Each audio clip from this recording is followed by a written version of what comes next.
was the idea of sexual assault coaxed, nursed, and enticed into the mind of the hurt, confused, vindictive, assumed victim. Find out now on Malicious Prosecution, Part 2.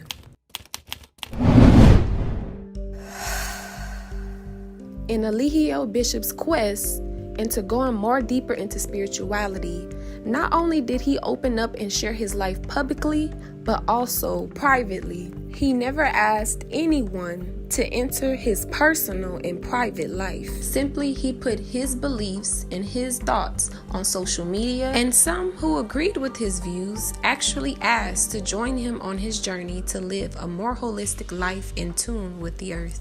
With Eligio's pure intent to show the world a healthier lifestyle, the disadvantages of letting strangers into his life were ignored, leaving Eligio put to blame for everyone's problems. Not only did he take on the burden of other people's problems in his personal and private life, he also had to deal with the harassment of what we call his online critics on social media. There are certain people who harass Eligio by making him seem like a bad person. They take his videos out of context and create hate groups that swat him. Swatting is the action or practice of making a prank call to emergency services in an attempt to bring about the dispatch of a large number of armed police officers to a particular address. Let's briefly go over the various countries in Central America where Mr. Bishop was swatted by his online critics. The first time happening in Palenque, Mexico. So the Mexican federales pull up at the door. They got the guns on their hip and they at the gate asking to come in to do an interview. And so we like, come on in. They come through the crib. I didn't make their job hard. I didn't tell them like, no, you can't come in here. I don't have anything to hide. Come on in. Welcome yourself. You want something to drink? They interviewing us. Right? I will ask the name from everyone, and I will ask you if you are here on the spot. How old are you, Marcel? 25. 25. Eligio Bishop. Eligio Bishop. Velvet Marquez. Velvet Marquez. Portia Wade. How old? 31. 31. You look younger. Kayla Buckner. Okay, there is about this investigation. We need to know if you guys are here. If anybody is pushing you to be here, obligating to be here. If you guys go leave anytime you decide. Are you free to decide to stay or to leave? Yes. I'm leaving. I'm leaving. Les pregunté que si podían estar aquí por su cuenta, si que podían decidir quedarse o irse, y todos dijeron que sí. Listen, I want to say something. I want to say something. Everybody keeps talking about me holding people hostage. These people are holding me hostage, okay? Dice que ellos son los que nos tienen. They holding me hostage. No él a ellos. Ayuden a él. We don't have anything to hide here. I don't have any. My life is public. They took pictures of all the passports. Everything is stamped. Everything is up to date. No one's here illegal. Here's documentation the federal police left after a thorough investigation took place. Mr. Bishop was also swatted in Nicaragua, Panama, Hawaii, and Puerto Rico, where he was arrested, investigated, and eventually released. The most time he spent arrested was 3 weeks in Nicaragua, and that was only because we didn't speak Spanish. Each time that we were released, we were then deported back to the States. We were also swatted in the United States. The online critics found Eligio Bishop's address in Decatur, Georgia, and the police were at our home almost every day. The online critics sent a flood of phone calls to the DeKalb County Police, sending an alarming amount of falsified information. Though the police are limited in what they can do about these calls, they still have to investigate. These numerous amount of calls only provided the DeKalb County Police with the fact that everyone was safe and consenting adults, free to leave at any time. The following will show an actual example of the wellness checks that took place via a police body camera. Y'all can go upstairs too. If everybody's okay, everybody's here on their own free will. Hey, y'all. What's going on, ladies? Nothing, just came back from the grocery store. I know. Is everything okay? How many times have we been out here? 50. Oh, a lot of Right, okay. This is my first time out here. I'm Sergeant Moffitt. Someone keeps calling. Our thing is when we get a call that supposedly there's illegal activity going here, that you ladies are being held against your will, and there's drug trafficking, and there's people being held here against their will. I just explained to the last person that called, I have no idea who it is, that we've been out here a bunch of times. inside. We've been inside. You ladies don't seem in any distress. Seem like you're coming and going as you please. You want to be here. Everybody, how old are you? 25. Okay, you're 24, 25, however old you guys are. You're adults. You want to be here. Feel safe here. You come and go. We've been out here 1,000,001 times. We'll try and curb as much as we can when people call now. I don't know who the people are that call. So it's probably like, it's probably like always the same person.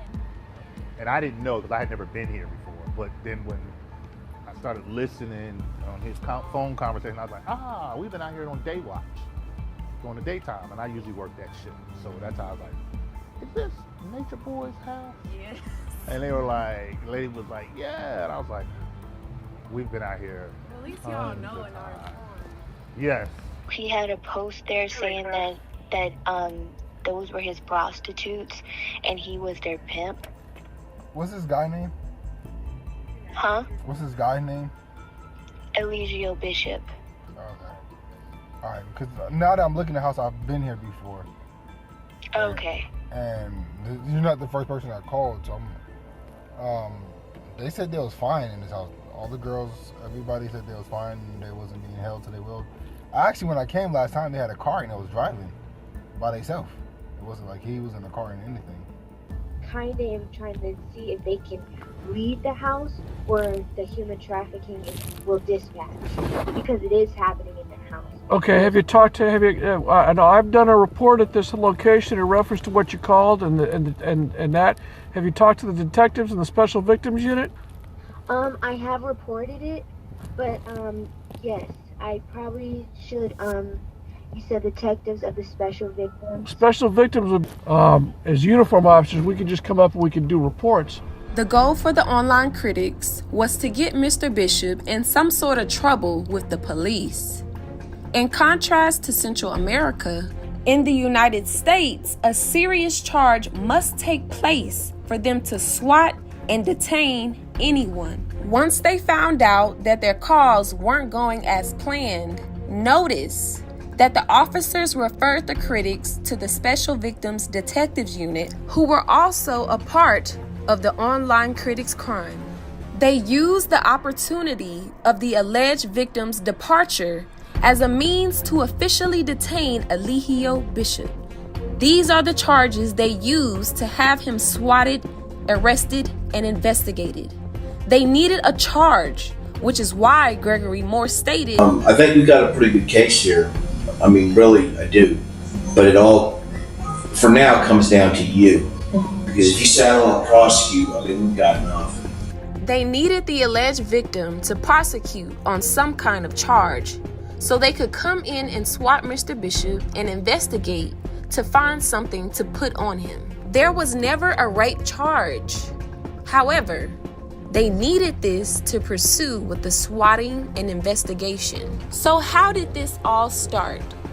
Well, first we need to understand the intention and the motive on why this is happening, which is because the alleged victim couldn't be Mr. Bishop's queen, which she vocally expressed in the interview she does with Chantel Coleman, also known as the T, one of Mr. Bishop's biggest online critics. This interview was conducted around March 31st, 2022, 1 week after the alleged victim decided to depart from Mr. Bishop's life.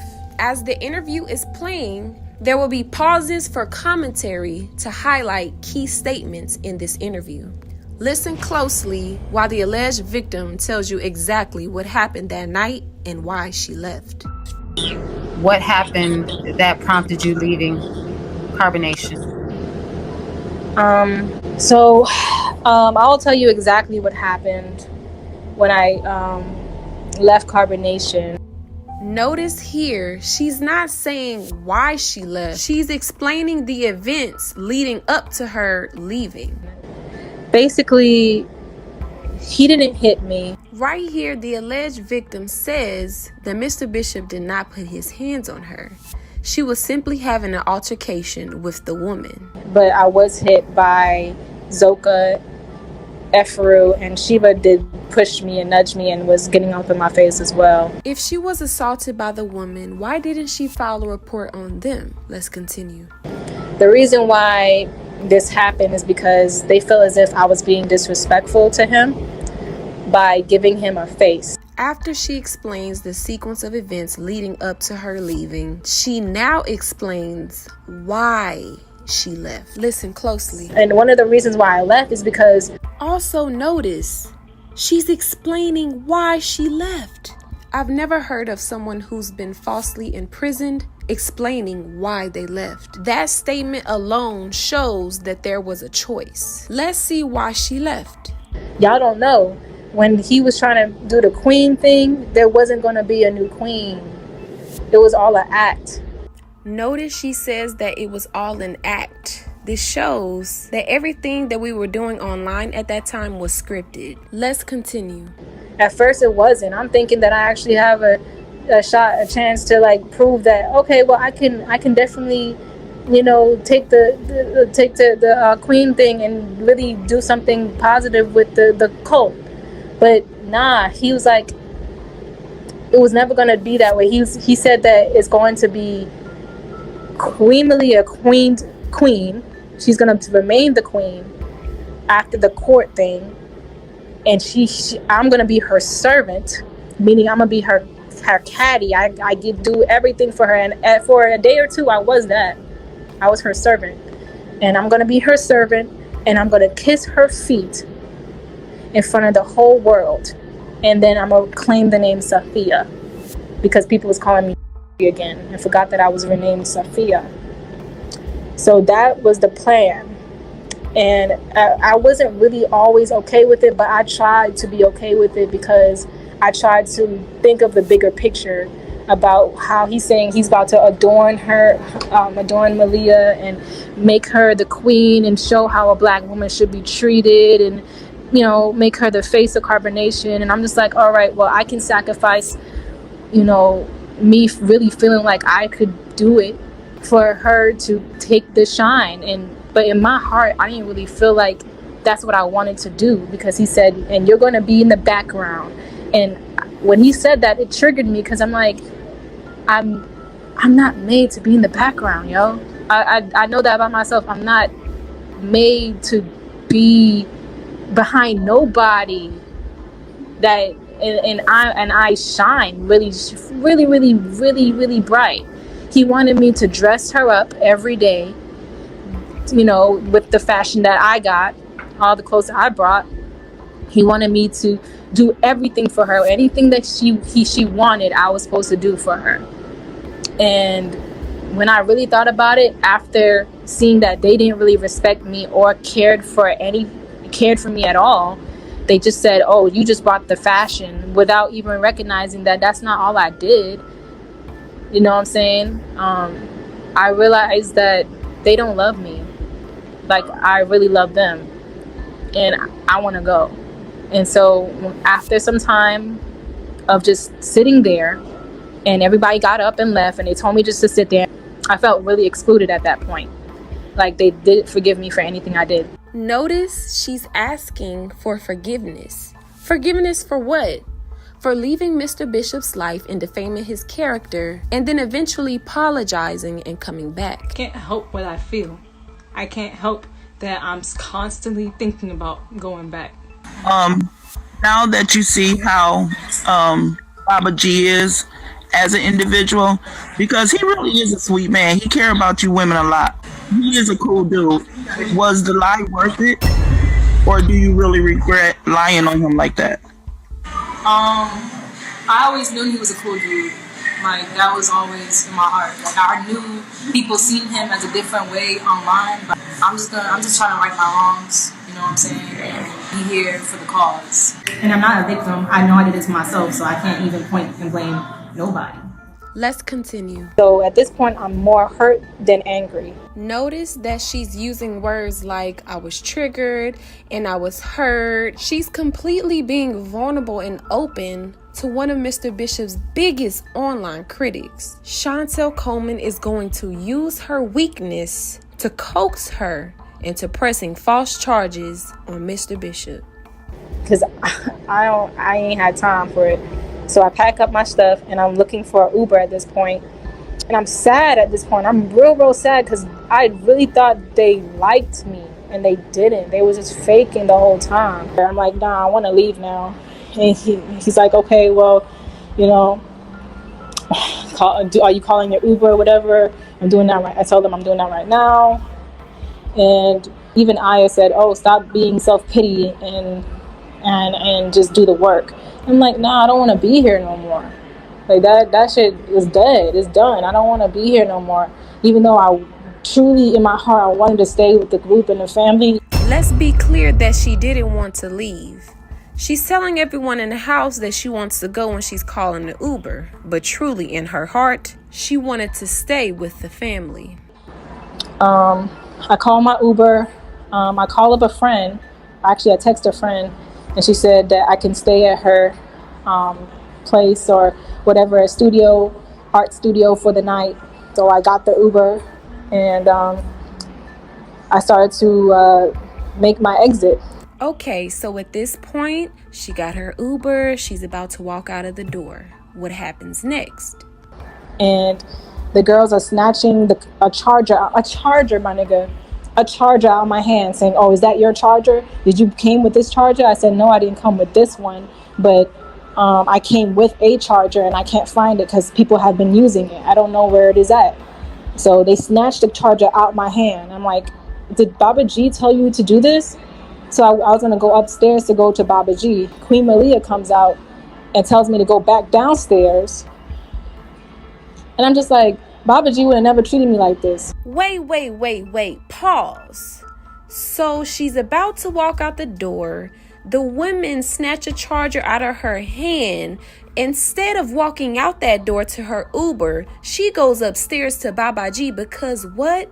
He would never treat me like this. If Baba G knew I was leaving, he would try to talk to me and beg me to stay. But I'm leaving and y'all are just snatching a charger out of my hand? Oh no, I'm going upstairs to Baba G. Oh, this is just jealous. I'm just thinking that in my mind. So I just started going at this point. She started going at this point because Queen Malia told her to go back downstairs when she tried to go talk to Baba G. I didn't make no problem. I ain't caused no issue. I ain't cussed them out. Nothing. I just said I'm going. And I'm rolling my shit out the door at this point with my shoes off. And I'm getting to the car. And that's when they said, Baba G is calling you. Will you answer the call? This part got misconstrued. It was blasted all over the news that Mr. Bishop called her back inside when she was trying to leave. That's not what happened. After Queen Malia told her to go downstairs, when she was going into her Uber, the woman then told Baba G that she was leaving and that she tried to speak with him, but we told her to leave. After he was aware of this, he let us know that it was okay for her to come up. So we yell out the window that Baba G was calling her, and she proceeded to come back inside. So I go back inside. To tell him bye. And I hug him and he says, I love you. And I said, I love you too. So at this point, they're hugging, they're saying, I love each other. It is a romantic scene. When she said that Baba G would have never treated me like this, when the women snatched the charger out of her hand, this is what she's saying Baba G would treat her like. And if you're leaving because Mr. Bishop told someone to hit you, Why would you go back inside to say goodbye? And why would you state that Baba G will never treat me like this? Because that's not what happened, and that's not why she left. She left because she couldn't be the queen of Carbon Nation. Let's continue. And that's when he started taking me into the other room. And I said, no, stop. Like, I really gotta go at this point. Like, then my Uber's outside. I know that part of the interview sounds crazy where she says, no, stop, my Uber's outside. But mind you, she's saying all of these things and that she wants to go. But remember, truly in her heart, she wanted to stay with the group and the family. And this isn't a hostile moment. They're saying I love each other. They're crying and hugging. So when she's saying these things, it's not in a way of she's being forced to do something. Because right after she says that she stated that her Uber was outside to Mr. Bishop, all of a sudden they're in the other room. So although she's saying these things, her energy is moving in a totally different way. There's no resistance in her energy. She's playing a role so that Baba G can beg her to stay, which is what she knew he would do. Which is why she stated that Baba G would never treat me like this when the women responded hostile when she was leaving. Baba G would give her love and tell her to stay if she was leaving. Let's continue. So he takes me into the other room and I start crying in his arms. Because I don't know, I just was emotional. Everything was just like piling up on me. The Uber done left me, so I felt like I was trapped there again. She stated that she felt like she was trapped there again. Remember, she's being interviewed by Chantel Coleman, one of Mr. Bishop's biggest online critics. So of course she has to say it in a way that keeps the attention of this specific audience. Because remember, truly in her heart, she wanted to stay. So how was she trapped there? Let's continue. I was like, oh my God, like, I just missed the Uber, like, and he's telling me, I'm not gonna let you go. You know, you're my bitch, you're my property. One question. If you get your lover's name tatted on you, could you figuratively say that you feel as though that you're their property? And remember, Mr. Bishop isn't saying these things in an aggressive and forceful manner. This is still a romantic love scene. You can tell by what she says next. Telling him, like, you're gonna have to let me go. I'm telling him, you're gonna have to let me go. He's like, you think I can't let you go? And at this point, I'm looking at him in the eyes. And once again, she describes the scene. They're both looking at each other in the eyes. Does this sound like a violent or forceful moment? Let's continue. Me being dumb, I got manipulated back in. Literally, like, I couldn't resist him in that moment. In that moment, I was really vulnerable, and he knew exactly what to say to me to help have me stay there with him. And yeah, we did make love in that moment. She clearly states that her and Mr. Bishop made love. The Uber done left. And my friend is calling me like back to back to back, asking me if I'm okay. And I'm just like being a stupid ass, like letting him manipulate me back into the situation and allowing him to have sex with me. Again, she confesses that she willfully made love with Mr. Bishop. So at this point, I'm just like, oh my God, I'm stupid as fuck. Because I'm a sucker for fucking love. Like, he knows exactly what to do to get me back. And at this point, in my mind, afterwards, I'm telling him I still want to go. And he's like, hurry up and get over that shit and let's go. Like, you wasting time. And I'm like, okay, I'm going to take a shower. And he's like, okay. So he leaves the room. At this point, this is the last and final encounter the alleged victim has with Mr. Bishop. She willfully goes back inside. She willfully makes love with Mr. Bishop. After they make love, she says, I still want to go. Mr. Bishop tells her to get over it. Get over the fact that you got into a fight with the girls. Get over it. She then replies to Mr. Bishop, okay, I'm going to go take a shower and then she stated that he left the room. So that's the final encounter that they have. Where is the rape and where is the false imprisonment? Why would Mr. Bishop rape and false imprison someone in his home, commit these severe crimes, and then stay in his home after the alleged victim leaves? Also, if she was assaulted, why didn't she bring that up in the beginning of the interview when she was explaining why she left? Instead, she only spoke of her not being queen. It's clear to see that no crime took place that night. She explained why she left and also stated that her and Mr. Bishop made love. So how did these charges come about? Well, let's go back to our initial question. Was the idea of sexual assault coaxed, nursed, and enticed into the mind of the hurt, confused, vindictive, assumed victim? The answer is yes. Let us go over the definitions of the following words. Coax, to gently and persistently persuade someone to do something. Nurse, to maintain a theory, thoughts, or feelings. And lastly, entice, to persuade someone to do something by offering them something pleasant. The inception of the idea of sexual assault was first presented by Chantel Coleman when she asked the alleged victim, Do you realize that what he did to you before you left was, do you think that it was truly love making or making love to you? Or do you feel that it was, that it was coercion? Pay attention to the wordplay. Coleman is telling her what happened to her using manipulation of word. Are you trying to make it something that it's not? She asked her, does she think it was coercion, to do you know that it was coercion, after she already stated that they made love. Let's play it back.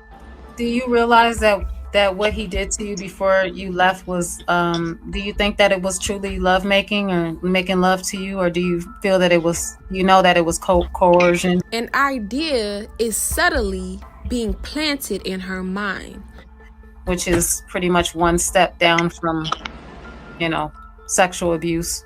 Now pay attention to the alleged victim's response. She clearly says no to the assault, no to coercion. She's solely focused on the love. Listen closely. No, I know that it wasn't love because it just felt fake. It just felt like he was acting. And just to keep me, like I'm just some kind of trophy to keep and not, share with the world. It's just, I'm just something to just collect dust on the shelf. And I felt stupid. I felt real dumb because I'm supposed to be this strong ass woman, but I fell right back into it, So yeah, I know it wasn't real. I knew that he was like just having sex to me just to have sex with me so I can stay, thinking all I needed was dick. The alleged victim explains Mr. Bishop's intention. He had sex with her thinking all she needed was dick. He didn't have sex with her because he wanted to harm or hurt her or make her feel bad, but he was simply giving her something that he thought she needed because it was something she was always inquiring about. Malia. Yes.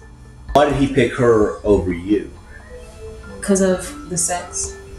He says the sex is better. Even though I have all the qualifications for be a better woman for him, he says the sex is better, and so he likes sex. The only reason why she said she wanted to leave after the lovemaking is because he didn't make love to her how he makes love to Queen Malia. I know that it wasn't love because it just felt fake. She said, oh, he ain't complimenting her all day. He compliments you all the time. He gives you the most fucking dick. He gives you the most fucking attention. He is fucking disrespectful, bro.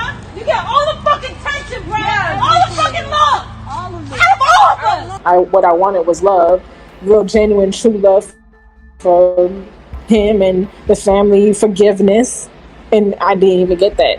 So I just want him to leave at that point. Here's the real tea.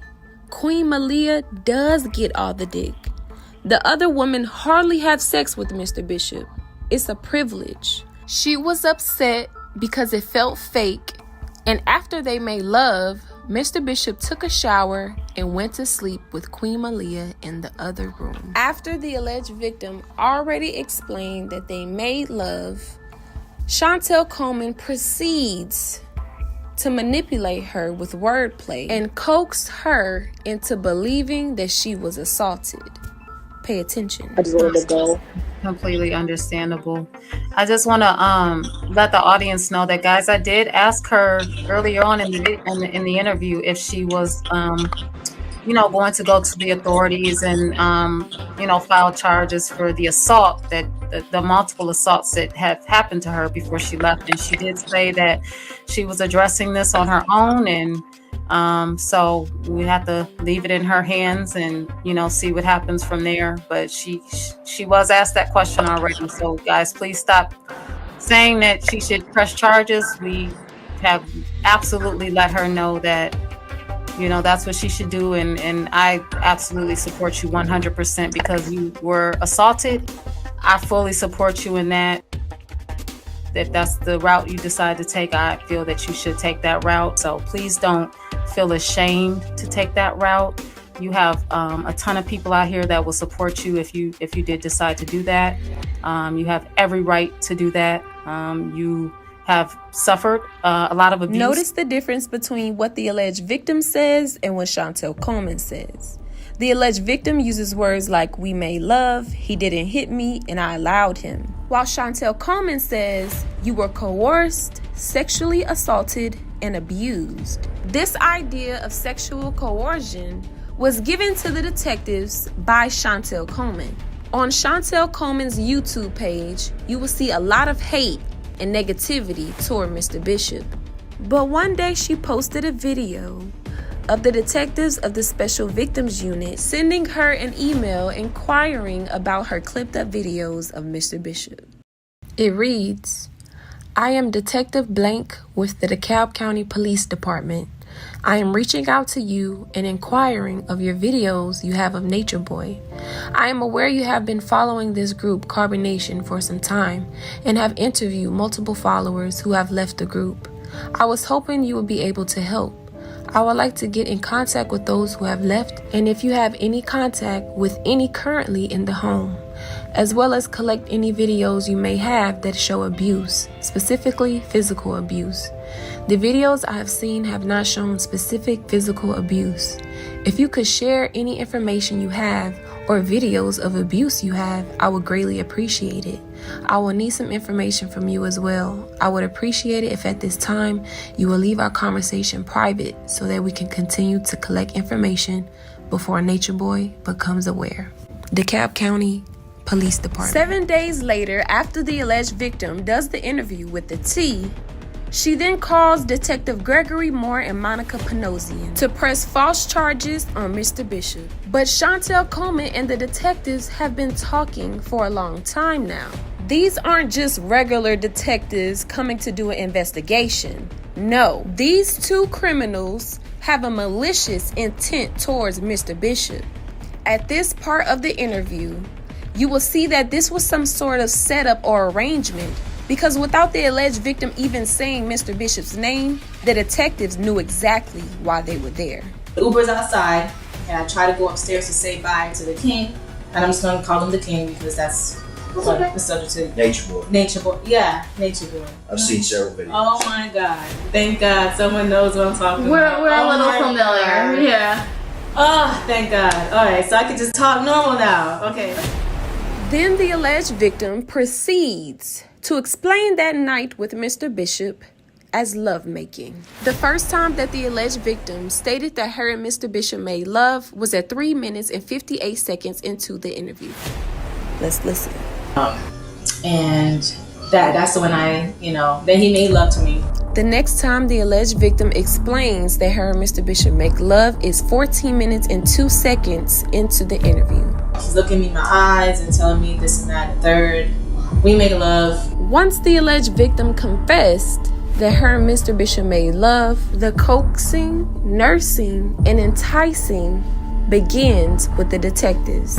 At this point in the interview, Detective Gregory Moore starts to express his malicious intent to lock Mr. Bishop up. Let me explain how I come to find out about this.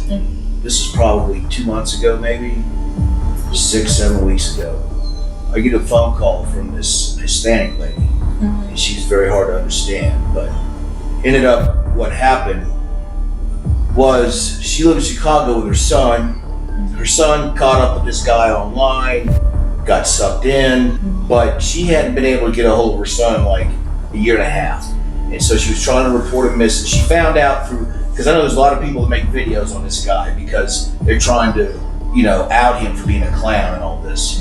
And that's, you know, and she initially saw these videos and she told her son, what are you doing? But so she told me to look these videos, so I looked up, that's when I started watching these videos, and I'm in awe of what I'm looking at. Yeah. So the first one I look at is, he's at the top of the staircase talking, and then he's got those guys, there's I guess 6 or 8 males down there, and he tells them to look up, down, and up. So anyways, but the point of me watching that video, her son was there, kind of like a Hispanic kid with with locks. Yeah. So that's how I got familiar with that. Yeah. And I would just watch videos, not believing what the hell I was seeing. Yeah. And another detective was familiar because I showed him these videos. He's like, he's been trying to get this nature boy for a minute because of some things he's seen online. And then, yeah, here you are. The detective is nursing the idea that Mr. Bishop is a bad person and needs to be locked up. He tells the alleged victim that they've been trying to get this nature boy for a minute and goes on to say, now here you are, as to say she is the final key to meet their goal of getting him arrested. After this, the detective continues to coax the alleged victim into pressing charges on Eligio Bishop. I think we've got a pretty good case here. I mean, really, I do. But it all, for now, comes down to you. Because if you saddle and prosecute, I mean, we got nothing. He blatantly tells her that if she doesn't want to prosecute, that they have nothing. They needed her to prosecute on some kind of serious charge so they could come in and swat Mr. Bishop to investigate in hopes to find something on him. Mr. Bishop has been locked up for so long because they can't find anything. So now they're trying to create something. This guy needs to be jammed up. He needs to go. I think he needs to put in a mental hospital so he can get help. Well, they got that in prison. Yeah, I want that. Okay. But here's the thing, and I understand you still got feelings for him, okay? And I get that. But he's not a good man. I thought he was. Wait a second. When the detective said that he's not a good man, the alleged victim immediately said he isn't? And she was going to say, I thought he was, but she said, I thought he used to be. And then Detective Gregory Moore and Monica Panosian continued to coax and encourage her to press charges on Mr. Bishop. These two detectives were in cahoots with Chantel Coleman, which is why you are about to witness why they were so adamant about coaxing her to believe that Mr. Bishop is a bad man. But he's not a good man. I thought he was. Well, he everybody. might have used to be. You know, it's one of those things. He maybe knew the power. what he was doing. Yeah. He's been knowing what he's doing. Okay, he's like probably, I mean, the biggest narcissist I think I can ever remember actually seeing. Yeah. And to thank your God, the guy is not a good man. I don't. Notice the different response the alleged victim has after she was coaxed by the two detectives. There's a video of him breaking something in front of baby Jacqueline, so if you want to use that as well, like for child endangerment. But the guys, you overhear them ever talk like, hey man, this guy's a fucking clown. No, they never talk bad about him. I feel like some of them actually have feelings for him, so it's just like. He sounds like he could probably go both ways. Well, he needs to continue that in prison. I'm sorry, that guy's just. not a good person, not a good human being. He don't need to be out here. And I definitely want the best for him, but I just he needs outside help. Yeah, right. But I tell this to a lot of people. You need to come first, okay? And anybody else in there that can be helped needs to come first before him, okay?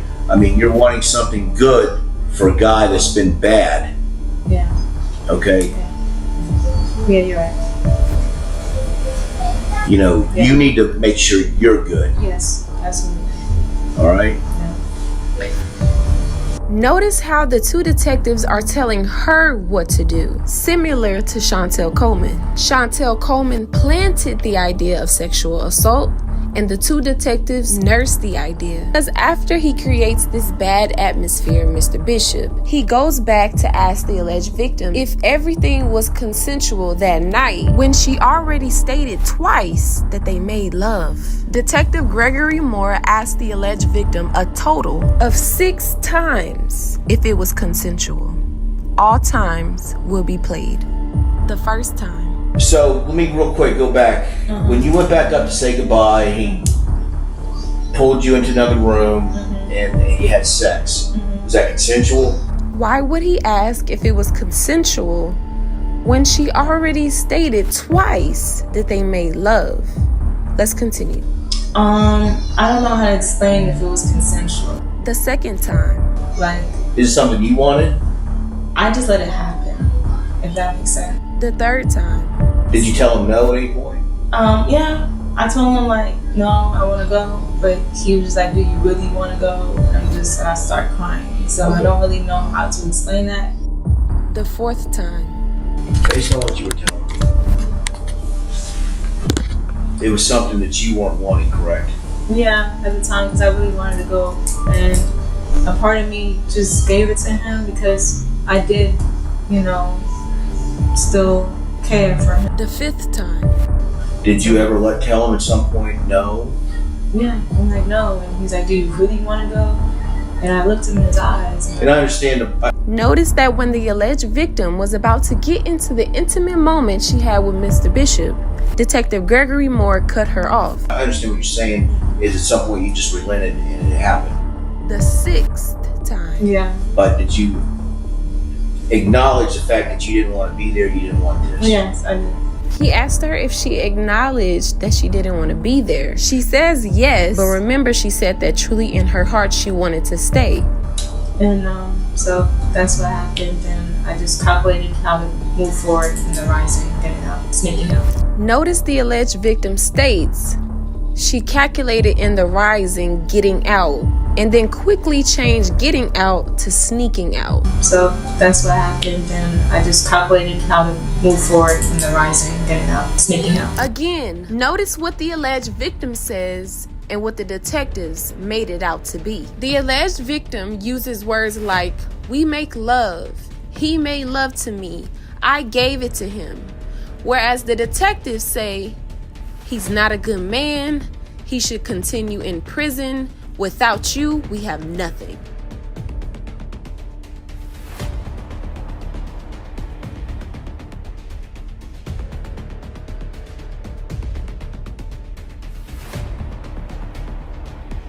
Not only did these detectives coax the alleged victim into pressing charges, they also wrote false case notes, affidavit, and arrest warrant to have Mr. Bishop arrested. To begin, let's look at the discrepancies in the case notes. These statements are all filled with little white lies. We will be focusing on the most important one to prove that this case was done maliciously. On the second line, it reads, she stated she continued to tell him she wanted to leave and he became irate. In none of the interviews did she ever describe Mr. Bishop as irate. As a matter of fact, she said that he would never treat her badly. So I was going to go upstairs to go to Baba G. Queen Malia comes out and tells me to go back downstairs. And I'm just like, Baba G would have never treated me like this. Y'all bitches just jealous. Really? And this is throughout the whole documentation. Words that are put in there that are never said by the alleged accuser herself. These words were put in there in order to gain an arrest warrant. The next point is on the 4th line. It reads, "She continued to ask to leave and began crying." The detectives worded to make it seem like the accuser is in danger, but let's play back what she actually says. I hug him and he says, "I love you." And I said, "I love you too." That's when he started taking me into the other room and I start crying in his arms. That doesn't sound like she's in danger to me. That sounds like a romantic conversation between two consenting adults. The next point is also on the 4th line. Reading, she stated, Mr. Bishop began to attempt to have sex with her and she told him no, but he continued. Again, here's what she says. Then he made love to me. He's looking me in my eyes and telling me this and that and third. We make love. And yeah, we did make love in that moment.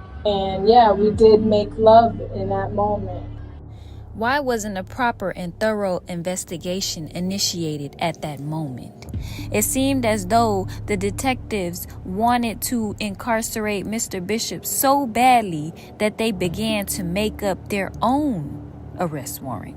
They even failed to order a rape kit. The next point is on the 5th line, reading, she stated they made love because she didn't want to fight him off any longer. Let's play the interview.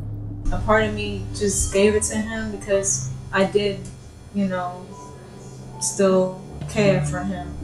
What she actually says is she gave it to him because she still has feelings for him, not because she was tired of fighting him off. Now we're going to expose the inconsistencies in the arrest warrant. In the arrest warrant, it describes a situation completely different from the alleged accuser's actual statements. It uses words like forcibly and against her will to criminalize Mr. Bishop. It continues to read, he forced himself in her. How is this even possible when she only described it as lovemaking? The detectives also put this in the affidavit. Again, they say that he pulled her in the room.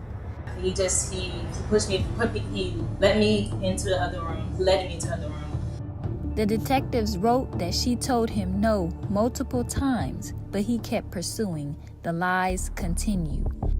These detectives didn't do a proper investigation. They were one-sided because they never asked the people who were actually there that night any questions. Here's what happened. I remember them pulling up on us.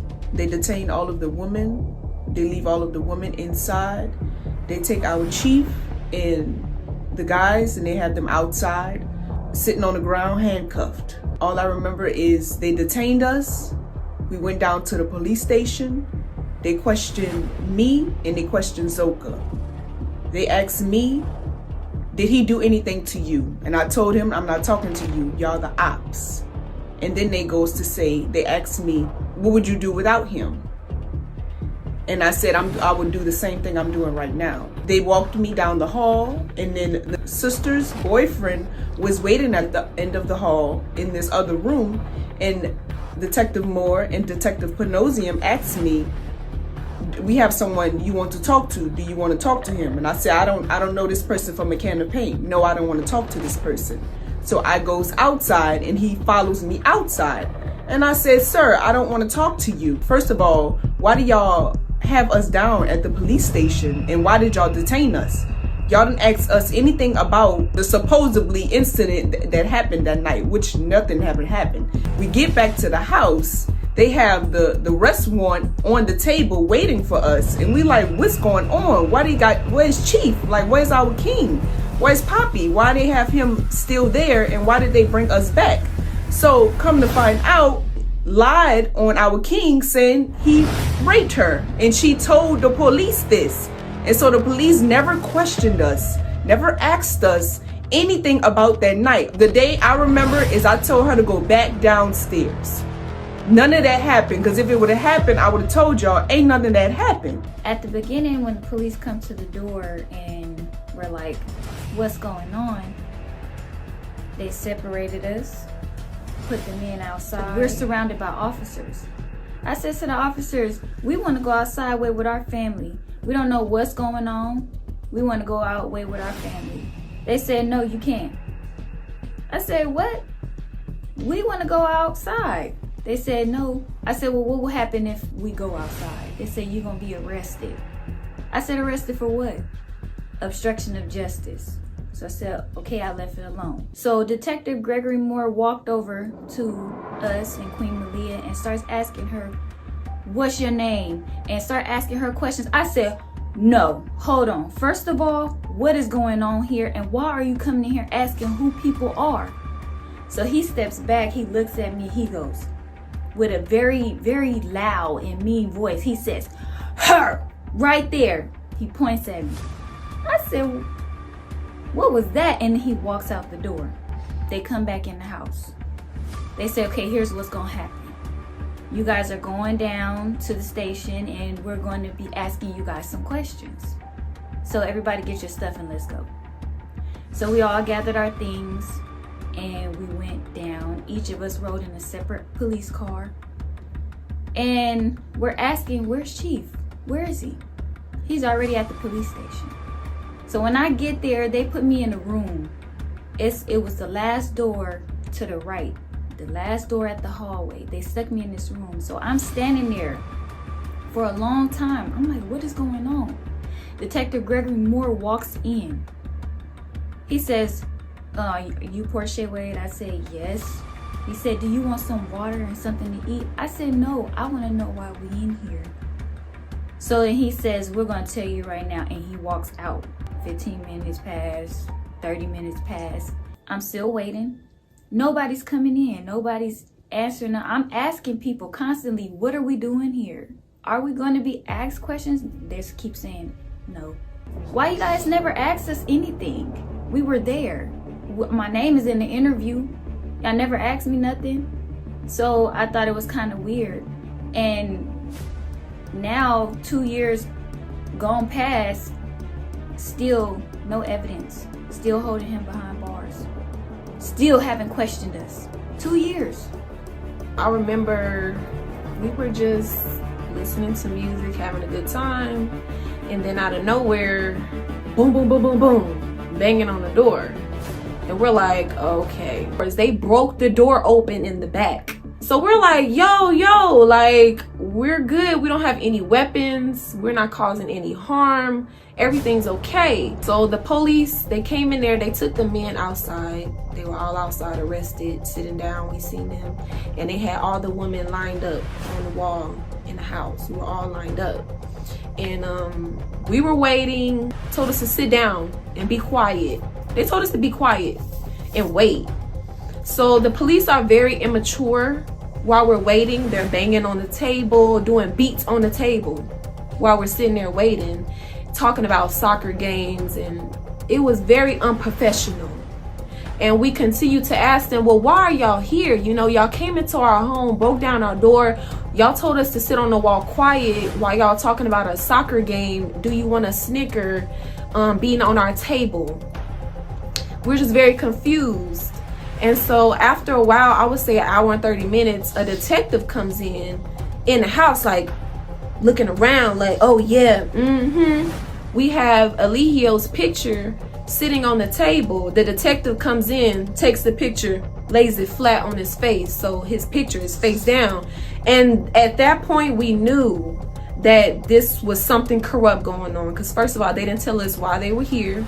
How they came was very unprofessional. And the fact that he had put Eligio's pictures down, we knew that they had a personal feelings outside of their job, outside of, you know, their job of investigating and protecting the community. They had a personal feeling toward Eligio. So at that point, we knew something was wrong. They had a whole bunch of police cars. We lived in a cul-de-sac. They had police cars lined all the way up the street. Everybody had an individual police car. Everybody got into the police car individually and they drove us all to the police station. No one ever came, asked us any questions. After that, they say, okay, you can go now. They escort me out. They took us back to the house in the police cars, and we came back. The house was destroyed. It was nasty. They left our door open. We came in there and we had to clean up. We seen the warrant on the table, shocked at the charges, because we all know that, and there's proof that there was never none of that. We made it very clear that there was no rape or false imprisonment. Now, what about these other charges? Prohibition on nude or sexually explicit transmissions. We are already aware from Malicious Prosecution Part 1 that the alleged victim consented to making the videos and was fully aware of what we were posting on Twitter. Now, as far as posting the videos, the women posted the videos. We posted the videos because we are in the videos. We have always posted on Mr. Bishop's social media, which is why it's been up and running these 21 months he's been incarcerated. Eligio Bishop has trial coming up February 20th, 2024. It is very imperative that we continue to talk about the corruption in his case and hold these criminals responsible for all the lies that they pursued to get him incarcerated. If you know how to help in any way, don't hesitate to reach out. Our contact information will be listed in the following clip. Thanks for watching. Release the 3. Eligio Bishop is exonerated from all charges.